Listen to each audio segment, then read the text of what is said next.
Hello everyone and welcome. This is the second video in the Grazer Revival series. In today's episode, we will be working on getting the engine ready to go back in the tractor, the main part of the frame, anyway. I guess I am zoomed out all the way. Anyway, the engine itself should be fine. It doesn't need a lot of work to it, really. Just oil change, and we have to install the electric PTO clutch, nothing fancy. But before we get into that, a little bit about this. This is the, as you can see, this is the Kohler Command 22. There are actually a variety of horsepower ratings for the Command, as you can see here. This is the model number and the specification number. Of course, the serial number is going to be different for your engine. And then, if you can read my writing there, those are all of the part numbers. These are the official Kohler part numbers for this engine. But all of the part numbers will be listed down below in the description, in addition to the place I purchased them from, which is Jack's Small Engines. I forgot to order the air filter. That'll come from somewhere else. But the oil and the fuel filter I did get from Jack's. Now, if you go to Jack's Small Engines to look up this engine, they're going to ask you to type in your model number. Your model number is going to be CH22. Don't put the QS. Just CH22-66531, and that will be your model. It should say Ingersoll Equipment. You're going to want to click the one that says the 3-year warranty, because that's going to give you a parts diagram for the entire engine, not just the fuel and oil system. If you click the one that just says Ingersoll Equipment and nothing else, it's just going to give you the parts explosion for the oil and the fuel and the ignition system, and that's it. Just basic tune-up stuff. It's not going to give you for the whole motor. But, talking about this motor, now that we got that out of the way, let's go to the next slide here. From the official Grazer parts diagram, get out of my face, bug. From the official Grazer parts diagram, we can see the entire assembly right here, which is what they consider part of the engine. Most of this is perfectly fine. There's nothing wrong with it. All the parts are here except for the mounting bolts, but that's, something we'll deal with later. And then down here, of course, is the fuel tank and stuff. These are, and you can download your manuals from a variety of sources, which I will link down below, and I also talked about in the introduction to this series if you missed it. So the next thing we're going to talk about is oh, is it not listed here? Must not be. It should have been, but it's not. All right, sorry. Next piece of paper.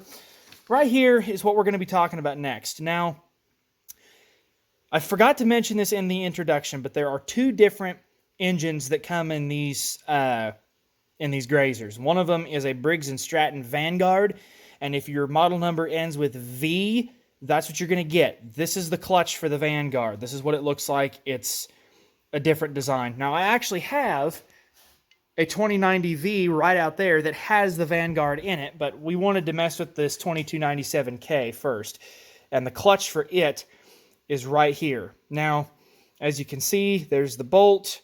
That's the flywheel pulley, or the crank pulley, I guess you would call it, and the clutch stop right here, which we will also talk about, and of course the bolt for the clutch stop. Nothing fancy right there. There are your part numbers for the 2297K, and there are your part numbers for the 18 and 2097V. So, what parked this mower in the yard back in the day was this electric clutch. That is what quit. That is what killed this thing. And that is what we're going to go over right now. So this is the factory clutch that came with it. It is a Warner Electric 521824. You can still get these. They're a little pricey, but you can still get them. And there's nothing wrong with the quality of this unit. I mean, it's nice and heavy. It would run a long time. But where the wires come in right here, this is what killed it back in the day. This is just, they just had the wires coming out of this. There's no real protection for them. The way that the wires on the electric clutch run, your motor's in here, your clutch is going to be on this side, your drive belt off the clutch that runs to the deck goes through this arm. So the wire for the clutch comes around the front of the engine and back into the wiring harness. And that little part right down there is what used to plug into the clutch. So it's pretty well exposed, the wiring. And the last thing you want is for that to get snagged or anything and rip the wires off like this. Now, when I was first getting this mower taken apart to look and see what all was actually bad on it, and when I was looking up this clutch, when I saw how expensive it was, what I was about to tell Boss Man was that we probably should throw money at that one. But then, in my research, I found a replacement clutch for about, not quite half price, but about half price. And this is an 810 brand. There's your part number if you want that. And again, that will be in the description down below. You can get these pretty much anywhere, Walmart, Amazon, whatever, and they're about the same price no matter what. But this is what caused us to go ahead and fix this mower first. And the biggest thing that drew me to it was not just the price, but this right here. This and the associated pigtail, which is right here, will plug in, and that is a lot more secure. It's a lot better design. That's going to stop this from wanting to get torn up quite so bad. Pretty simple unit otherwise, but this is the biggest upgrade. There's really no major differences between these. I suppose if you really wanted to get down to it, flip them over without getting them to come apart here. If you wanted to really get down to it, this pulley is a little bit different than this one, but the same belt size should work okay. The drive belt that comes from the clutch that goes through that arm to the deck via that gearbox, which we'll talk about later in another video. But the belt that goes from here to the gearbox on the deck, it's under tension. This right here is actually a tensioner, and that'll keep the belt tight. So if it sinks a little bit deeper into that pulley on the clutch, it's not the end of the world. You can go ahead and use the same size belt that they recommend, which should be I don't remember. I think it's like an HB by 56 is what they say. The trade size is HB, 56-inch long belt. That translates to about either a 5/8 or an 11/16 belt, which is approximately 56 inches long. That should be the correct belt size. But this different pulley style should not make any difference.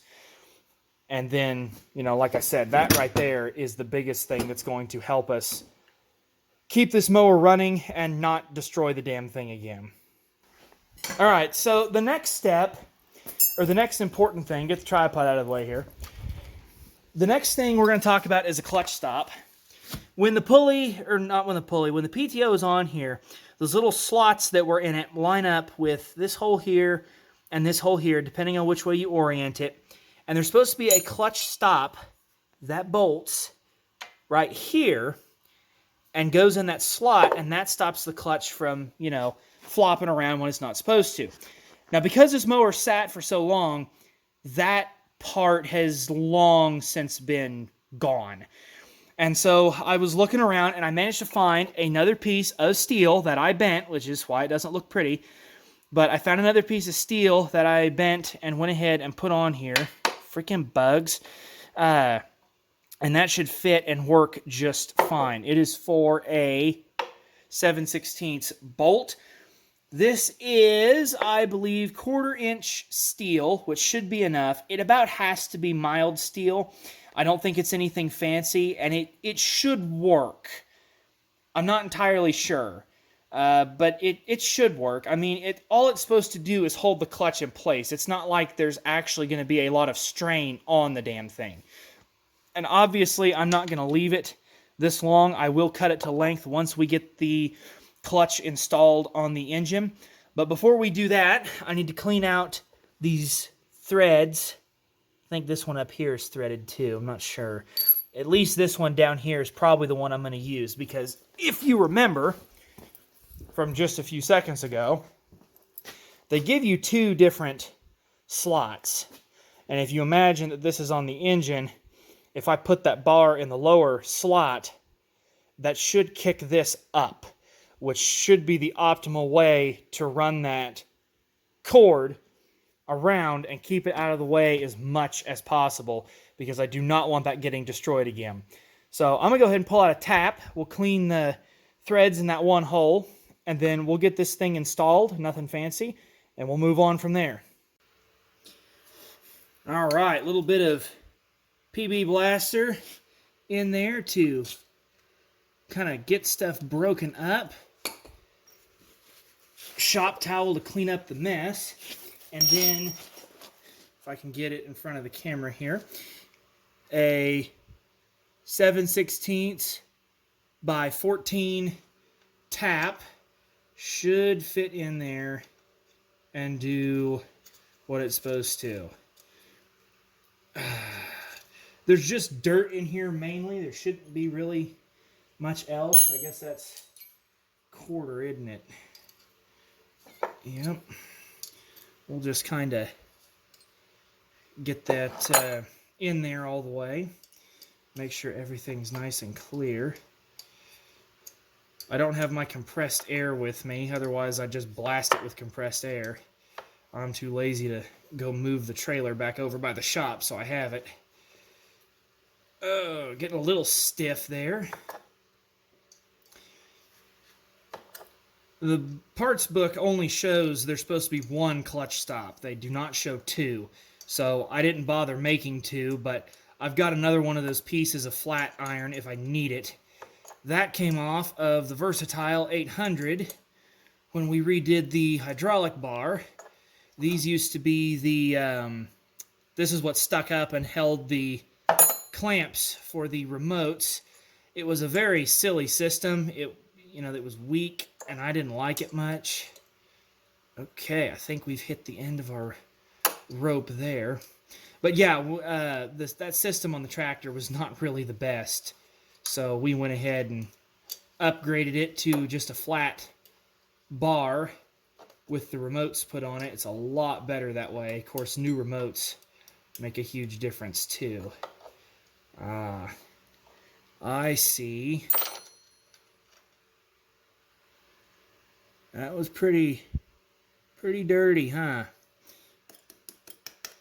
Well, if it worked, should be able to run that bolt in there. Oh yeah, that's a lot better. I couldn't get that before. All right, I think we bottomed out there. So that should solve that problem. And that's what it will look like on the machine. I'll probably end up cutting it about right here, is what I'm thinking.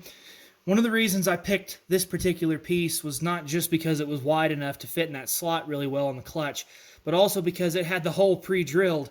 We go through drill bits pretty quick around here because, we buy the cheap ones, and you get what you pay for. But it is a mild steel, but it's hard enough that with the dull bits I have, there's no way I'm going to be drilling through this anytime soon. So something similar to this, if you lost your clutch stop, something similar to this should work. I have no clue what the original one looked like, so this is my best guess at a reproduction. All right, next thing I'm going to do in preparation for installing the clutch is just run a tap through the crankshaft here. It's not necessary because, at least in my case, the bolt went in there perfectly fine. There were no issues, but I'd just as soon run that tap in there a little bit and clean those threads up. This will be a 7/16 by 20, and that should go in just fine. Yeah. Oh, it's a little dirty, but it's not too bad. Come on, camera, focus. There we go. It's not too bad. That should be just fine for our bolt. 7/16 by 20 bolt. Should just go in there. Oh yeah, that's going to work just fine. Okay, now it's time to install the PTO clutch. As you probably saw, I have the exhaust shields removed. They can come on and off without the clutch being on there. It's kind of difficult to get to these two that are underneath around the muffler. But it's, it's possible. I left it off not just so that I could see, but so that you guys could also see. Now, the crank here is, let me turn it, yeah, see, the engine still spins. It's got some compression yet. Come on now. Well, you can see it, I think. There's a slot there for the key that is in the clutch, which is right there. Now, interesting thing on this outside part, which you can put a wrench on if you need to tighten it, this little dot corresponds with where the key is at in the clutch. So what you should be able to do, theoretically, is line all that up and get it started. But really, there's no easy way to do it. You can take the clutch apart in 2 pieces and get it started that way. But if you're really lucky, you can go ahead and get it started this way, and you can pull it on with the bolt, but you have to get it on the shaft enough that you can put the bolt on there. So, oh, look at that. First try. And on camera. I'm not going to get that lucky again, am I? So to pull the clutch off is not difficult unless you're stupid. And earlier I was stupid because what I did, I had my puller, which is this ridiculously large because that's what I got. And I had it on here, right? And I was going to pull it off. But because I'm dumb, I didn't remove this end nut thing right here. So what I was essentially doing with the puller was just squeezing this all together tighter. I was actually forcing this onto the crankshaft further.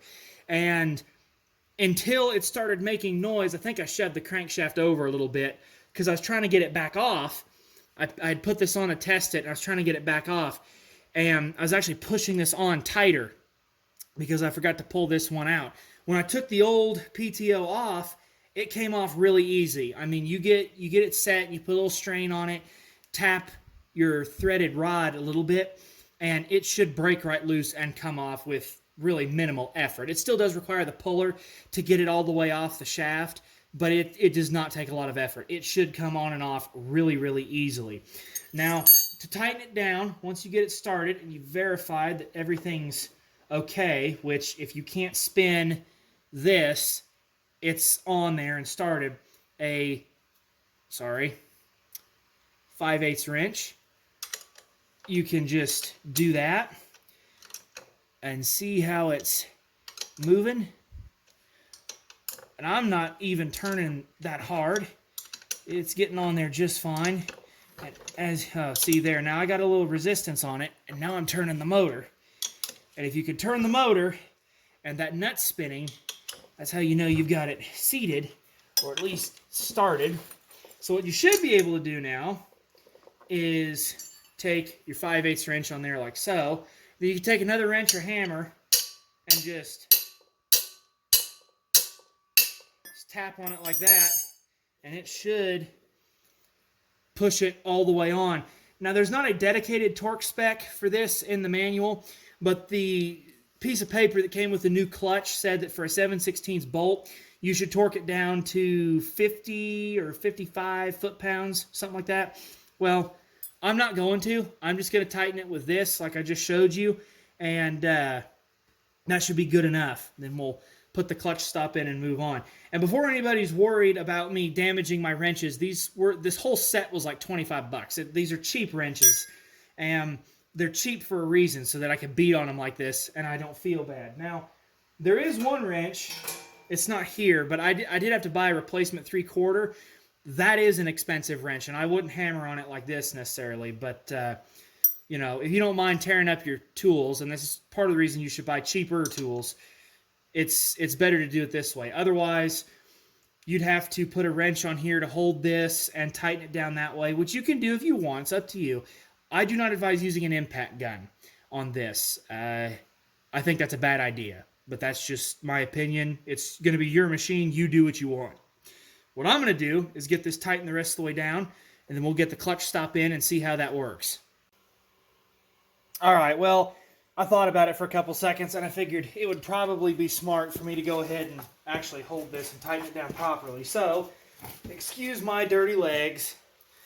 I had to go get a big wrench here. I got my torque wrench set on 55 foot-pounds.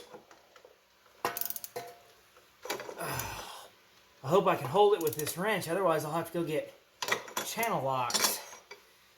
Am I going to be able to hold it?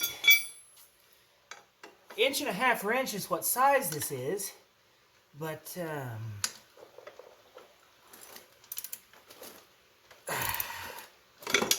ooh boy, yeah, that's kind of a doozy to hold there.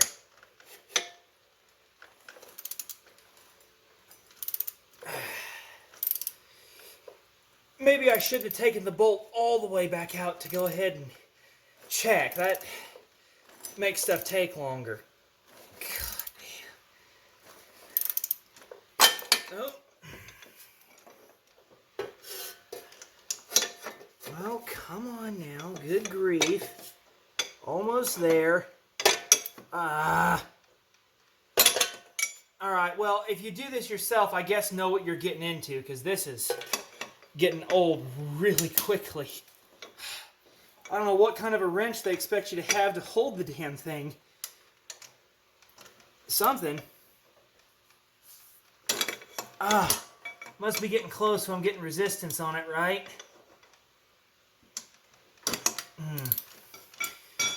Okay, well, there's no way for me to hold that with that wrench, so I'm going to try and find something creative I can hold it with while I torque it down. Okay, well, I had an idea. Why not just use the clutch stop? I mean, that's why I made it. Oh, I'm sorry. Is my head in the way? Yep. Sorry about that. Hey. Gotta get it lined up first.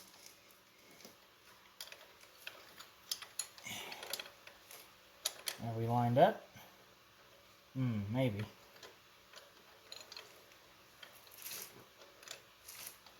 Need to go up just a hair. And they sure don't want you to get it in there. Good grief. I don't really know what this is supposed to be like, to be frank with you. When I get it tight, I mean... there we go. Got that started at least. So if the clutch stop will hold up to 55 foot-pounds, pretty sure we're okay.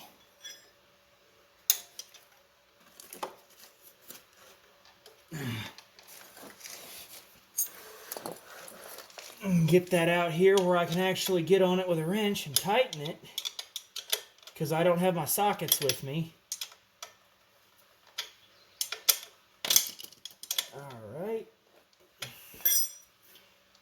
Alright, that's tight. Now, make sure you guys are still positioned. Alright, now let's tighten it down.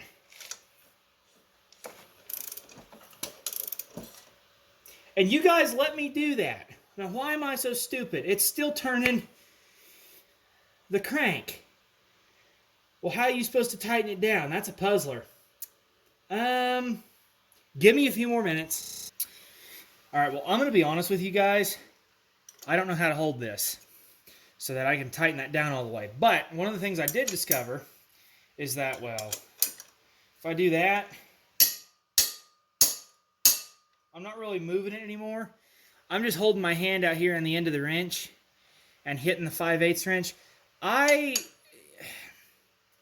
know approximately what 55 foot-pounds feels like, and I don't know how the hell I'm supposed to hold this to tighten this down to that. So it's probably at, well, I don't know. It's probably at like, I don't know, 30 maybe. Let's go down to 30. That's 40. Let's go down to 35. I'll bet it's at 35 foot-pounds right now. If I could hold the damn thing. Yeah, see, I can't even hold it for 35. And I know I know approximately what 35 foot-pounds feels like because that's what you're supposed to torque, or not 35, but like 45 or so is what you're supposed to torque injector hold downs to in a 6.4 power stroke. So I know approximately what it feels like, and this, that's got to be tight enough. I mean, it's so tight, I can't. That spins like it's supposed to because that's the part that's supposed to engage. What I don't like about this is that it seems like this is too tight, and when I activate it, it's going to seize, and it's not going to work like it should. That's what I feel like is going to happen. I don't know. But what I do know is that clutch stop is working real good. That ought to hold up just fine. I'll mark it and cut it off, file it down. So I was hoping to be real slick and be like, oh, yeah, I'm going to do it professional-like, and yeah, that didn't happen. So I guess if you're doing this, I don't know. I don't know what to tell you. Unless I have one more theory here real quick. Hang on just a second. All right, well, there's an internal snap ring there, and I thought somehow if I took that out, I could take the pulley off, and then I remembered that the pulley's tied to this clutch plate. So that's tight enough. And if it's not, we'll find out the hard way. Man, I'm real proud of myself in that clutch stop. Look at that. That's a real nice fit. Yes, it is. I mean, you ain't gonna get much better than that. So I better be careful getting the phone too close, or because that's magnetized, I'll erase the phone, and I don't want to do that because I have a lot of information on this phone. Anyway, clutch installed. That was awkward. I wanted it to be a lot more professional and smooth. That did not happen. So next step is we're going to change the oil. There we go. Now I got it. Okay, so yeah, that bolt there and that one there. And as you can see, they don't give you a lot of room and a lot of clearance for that exhaust shield and the clutch. But the good news is I was able to orient everything on the clutch, so it should be just fine. Man, that's stiff. I'll tighten that down later. But now that the lower shield is started on, what I'll do next is put the upper shield on. And excuse me, then we'll be good. Just a quick little note. Here and here, they are bolts with flanged nuts. Everywhere else, they are threaded on the other side, so you don't have to worry about nuts. It's just right here and right here they put nuts in. I guess that the extra expense of putting in 2 more pieces of metal and tapping threads so you didn't have to hold a nut, I guess that was too expensive. I don't know. But yeah, so I'll get this put on, and then we'll get set up to change the oil. See, this is a perfect example of why everything I do takes forever. I start out, I'm like, oh, I'll put the clutch on and set it. Well, I'll tighten it to spec. Well, that didn't work. So, okay, I'll put it on. Well, then I can't put the exhaust shield on. Well, okay, now I have to reposition everything to do that. It's this type of stuff is why everything I do takes forever. So just bear with me. I promise I know what I'm doing for the most part. It's just this always happens regardless of whether the camera's on or not. All right, that looks nice, huh? Am I zoomed out? Yep. Okay, that looks nice. Everything is where it should be. Everything is tightened down as it should be. Let's change some oil.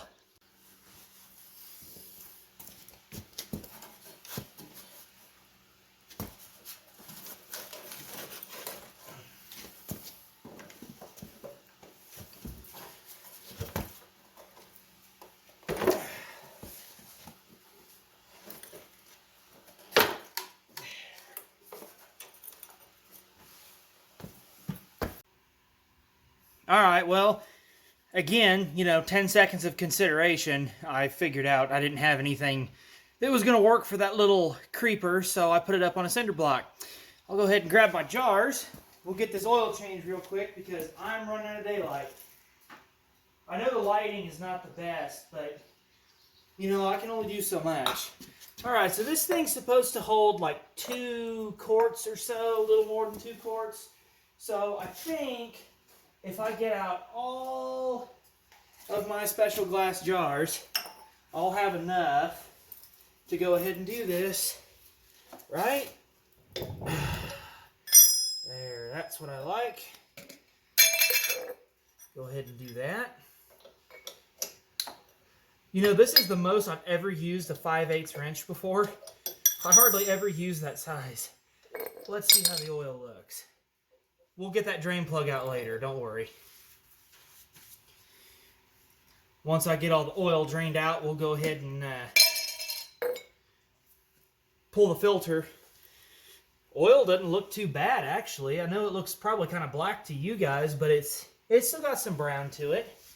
It ain't too bad. It's, you know, it probably would have been okay to run, but if I'm going to do this kind of work, I would just as soon put new oil in it. That just seems smart to me. Just about done.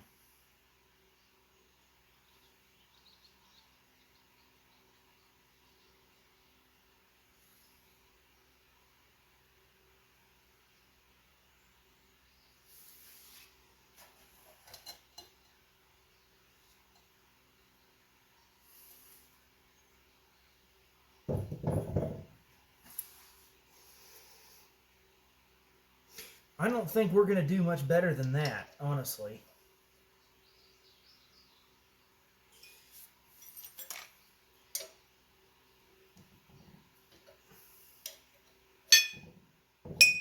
That should be fine. All right, oil filter next. Let's see any of those will fit. Seems like that one will fit okay. Oil filter wrenches. Those are something that are really nice to have. This whole set came from Harbor Freight. It's actually a pretty nice set in my opinion. Oh, let's see how tight this was left on there last. Oh, not tight at all. Good. Good, good, good.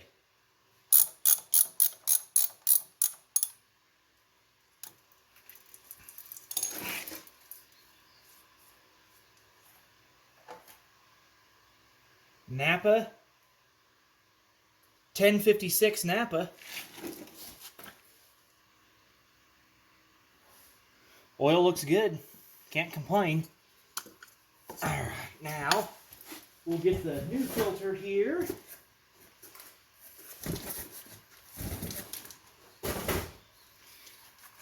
There's the Kohler part number. Now, a lot of people are probably going to throw a fit about what I'm about to do. Look at that. They even gave you a little nice...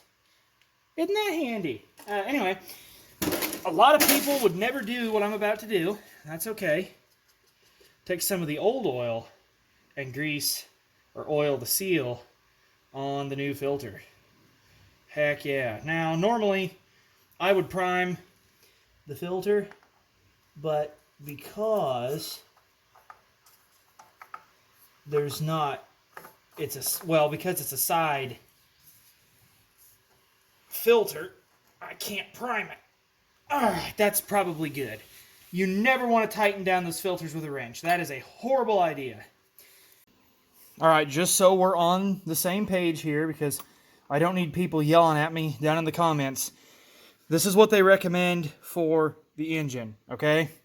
This is what they say to do. And I'm going to use 1030 because I've got a whole bunch of it, and I would normally put 1030 in this anyway. As you can see, they don't stop recommending 1030 until you get to about 20 below. Well, 0 degrees in Fahrenheit, I guess.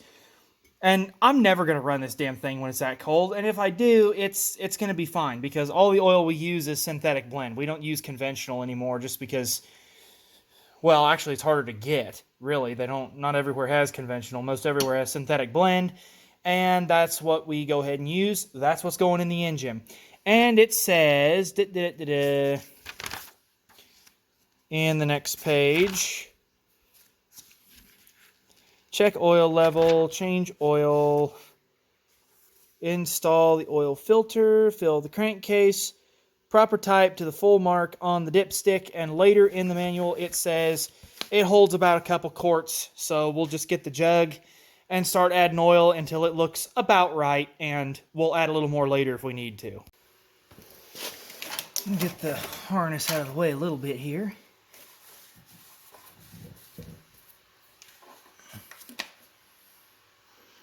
A little dirty, not bad.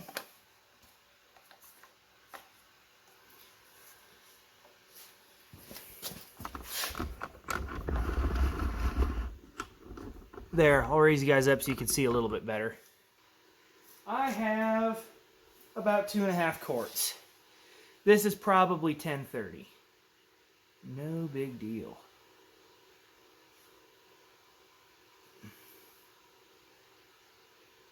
All right, now in the manual it did say to tighten the oil filter an additional 1/2 to 2/3 of a turn. I'm not doing that. Yeah, that's it. I'm just not doing that. We still got a little bit to go.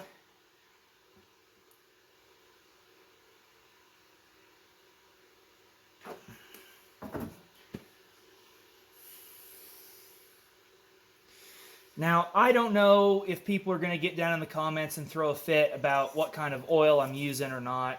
I don't care what oil you use, personally. I mean, it really does not matter to me. We've always had good luck with Valvoline, and so that's what we use in all of our cars, because all of our vehicles are over 200,000 miles, every single one of them. And Valvoline, they don't use as much oil when we use Valvoline.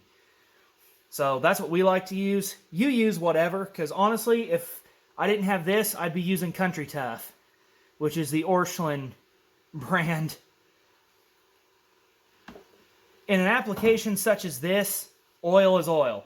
Use the right grade and you will be fine. If these engines use a little bit of oil, you know, it's not the end of the world. Oil's cheap, as long as the engine runs fine. That's about all that matters. Okay. Well, you guys aren't able to see it, but that looks like we're full. So I'm going to go ahead and call it there, and we'll let that sit overnight, and we'll come back in the morning sometime, and we'll check it and make sure everything's okay. All right.